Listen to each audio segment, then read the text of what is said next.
Donc là, comme vous pouvez le voir, notre jeu progresse super bien. Évidemment, si cette vidéo vous plaît, n'hésitez surtout pas à vous abonner, à lâcher un like et un commentaire. Moi, ça soutiendra ma chaîne et ça me permettra aussi de vous faire d'autres tutoriels poussés comme celui-ci. Et quelque chose de très important, si vous prenez justement la création de jeux vidéo très au sérieux et que vous voulez vendre votre propre jeu, je vous laisse aller dans la description. Donc j'ai créé une formation gratuite qui va vous permettre justement de voir les bases pour vendre son jeu. Donc si vraiment vous voulez en apprendre plus sur la création de jeux et sur la vente de manière générale, n'hésitez pas, le lien se trouve dans la description. Donc c'est officiel, notre jeu est quasiment terminé. La dernière chose qui nous reste à mettre en place, c'est justement l'environnement qu'il y a autour. Donc pour ce faire, on va se rendre sur la boutique Epic Games.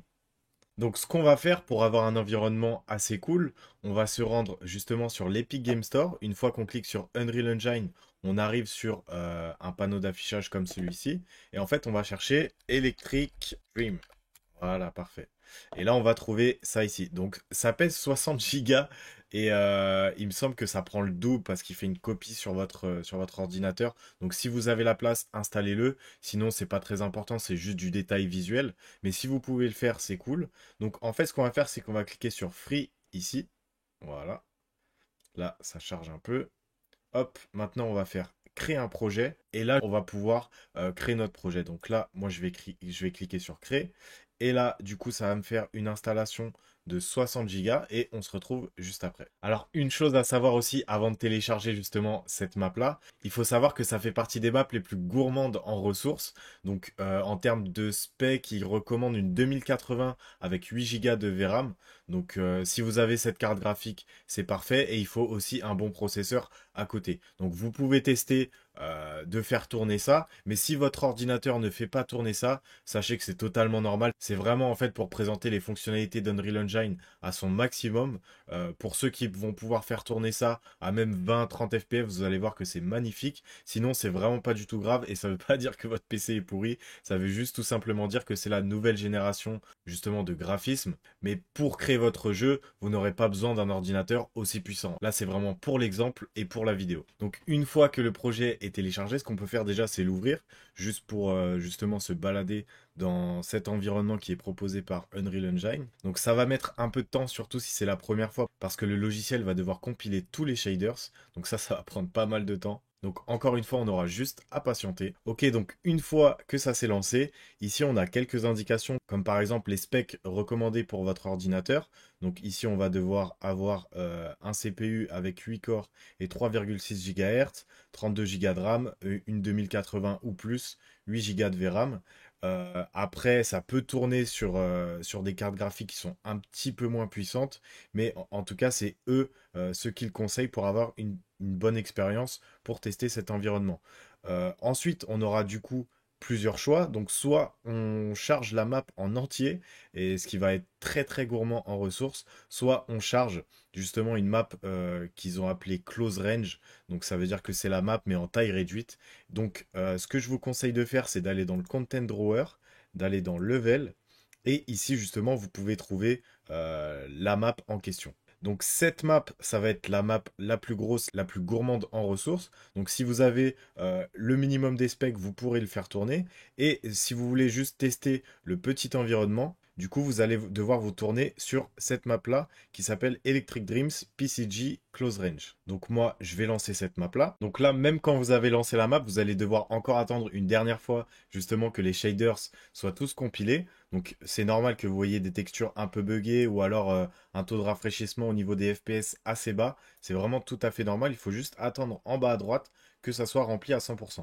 Donc là, j'ai passé Windows en clavier US justement pour pouvoir me déplacer. Donc là, je vois que pour accélérer, c'est R, donc je vais appuyer une ou deux fois dessus pour augmenter un peu la vitesse. Et ensuite, c'est A et E pour descendre une fois qu'on est passé en clavier US sur Windows. Et comme vous pouvez le voir, c'est quand même assez impressionnant. Même quand on regarde la taille de l'environnement, c'est un truc de dingue. Et si c'est autant gourmand en ressources, bah déjà c'est par le nombre justement d'assets qui est présent sur la map, le nombre d'objets et aussi le niveau de détail qui est assez hallucinant quand même, hein. Quand on se rapproche, on peut voir qu'ils n'ont pas du tout lésiné sur les détails, c'est vraiment magnifique. Donc là, maintenant que c'est fait, que vous soyez sur la grande map ou la petite map, c'est pareil. De toute façon, on va faire la même chose. On va juste ramener notre jeu dans cet environnement-là. On se retrouve tout de suite. Alors pour migrer justement notre jeu dans notre nouvel environnement, ce qu'on va devoir faire, c'est du coup aller sur notre projet principal. Ensuite, on va faire CTRL espace pour ouvrir le Content Drawer. Et là, on va chercher notre game mode qui a été utilisé tout au long de ce tutoriel. Donc une fois sur le game mode, on fait clic droit, on va dans Asset Location et on va chercher Migrate. Voilà, Migrate qui est ici. Et en fait, ce qui va se passer, c'est que Unreal Engine va chercher tous les dossiers et les fichiers qui sont associés au game mode Migrate. Donc le logiciel est assez intelligent pour ça. Et ce qui est bien, c'est qu'il va chercher tout seul. On n'aura pas besoin de déplacer tous les dossiers manuellement. Donc c'est vachement pratique. On clique sur OK. Et là, du coup, on va chercher la map en question. Donc moi, pour le coup, c'est Electric Dreams Environment. Donc là, je vais dans Content. Et une fois dans Content, on clique sur Sélectionner un dossier. Donc là, il me dit que c'est déjà fait parce que je viens de le faire pour tester. Et ce que vous faites, c'est vous cliquez sur Yes. Maintenant, une fois que c'est fait, on va pouvoir ouvrir du coup notre nouvelle map. On va dans Open Project, Electric Dreams Environment. Donc une fois ici, ce que je vais faire, c'est que je vais... du coup, déjà, on peut vérifier que tout est bien chargé, donc c'est parfait. Et maintenant, on va dans Level, level qui se trouve ici. On va ouvrir notre map. Voilà, ça charge. Ok, super. Donc, une fois sur la map, maintenant, déjà, je vais réduire un peu la vitesse de ma caméra. Voilà. Donc, une fois ici, ce qu'on va faire, c'est qu'on va tout simplement pouvoir placer nos cibles, hein, tout simplement. Donc, là, ce que je vais faire, c'est que je vais aller dans le Content Drawer, donc contrôle espace. Ensuite, je vais chercher mon dossier first person, BP cible. Voilà. Donc là, je fais un glisser-déposer. Donc là, ma cible, elle est allée un peu loin. Donc je vais la rapprocher un peu. Voilà. Je la monte. On va rotate aussi un petit peu ça. Voilà, parfait. Maintenant, je vais l'agrandir aussi. Parfait. Ensuite, celle-là, je vais la dupliquer. Donc, je maintiens Alt et je tire vers l'endroit voulu. Voilà, parfait. Pareil, je maintiens Alt et du coup, je vais déplacer celle-ci. Celle-là, je vais la supprimer. Je vais les écarter un peu aussi. Celle-là, où est-ce que je pourrais la mettre? Je vais la reculer un peu, celle-là. Voilà, je vais la mettre ici. Ensuite, cette cible-là, je vais la mettre par là. On rotate. Tac. Je vais la mettre ici, ça me paraît pas trop mal.